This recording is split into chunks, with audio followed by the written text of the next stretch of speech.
छत्रपती संभाजीनगरच्या दहशतवादी विरोधी पथकाने बीडच्या माजलगावमधील पात्रूड गावात कारवाई केली आहे। अहिल्यानगरच्या फैजान ए कंजुल इमान या ट्रस्टच्या नोंदणी क्रमांक वापरून गुलजार रजा ट्रस्टच्या नावाने लातूरमध्ये 5 वेगवेगळी खाते उघडून धार्मिक कामाच्या नावाखाली 4,73,67,503 रुपयांचा निधी जमा करण्यात आलाय।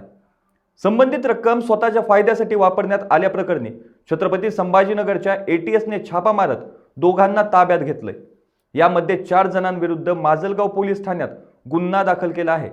इम्रान कलीम शेख राहणार तो सदर बाजार अंबाजोगाई, मुजम्मिल नूर सय्यद राहणार 70 गल्ली पात्रूड, अहमदुद्दीन कैसर काझी राहणार रोजा मोहल्ला केज व तौफिक जावेद काझी या 4 जणांवर गुन्हा दाखल करण्यात आला असून यातील मुजम्मिल नूर व अहमदुद्दीन काझी या दोघांना ताब्यात घेतल्याची माहिती आहे।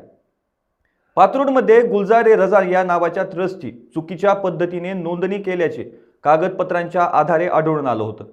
या ट्रस्टच्याच नावाने लातूरमधील ॲक्सिस बँकमध्ये 5 बोगस खाते तयार करण्यात आले होते। या खात्यात तब्बल 4 कोटी रुपये जमा करण्यात आले। सदर निधी धार्मिक कामाच्या संदर्भाने जमा करण्यात येत असल्याची प्राथमिक माहिती आहे। गुलजार रजाची बीड जिल्ह्यातील सर्वच तालुक्यांमधील दुय्यम निबंधक कार्यालयांकडून माहिती घेतली असता याची तेथेही त्यांची नोंदणी आढळून आली नाही। ट्रस्टच्या किंवा संस्थेने त्यांची डीड नोंदणी धर्मादाय आयुक्तांकडे करणे आवश्यक आहे। धर्मादाय आयुक्त कार्यालयाकडूनही वरील ट्रस्टची माहिती घेतली असता त्यांच्याकडे नोंदणी नसल्याचे कळवले आहे, असे तक्रारीत नमूद करण्यात आले।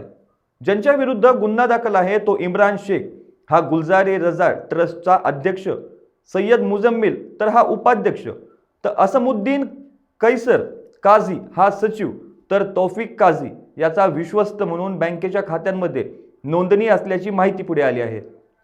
अशाच ताज्या अपडेट्ससाठी लोकाच्या टीव्हीला सबस्क्राइब करा आणि लाईक करायला विसरू नका।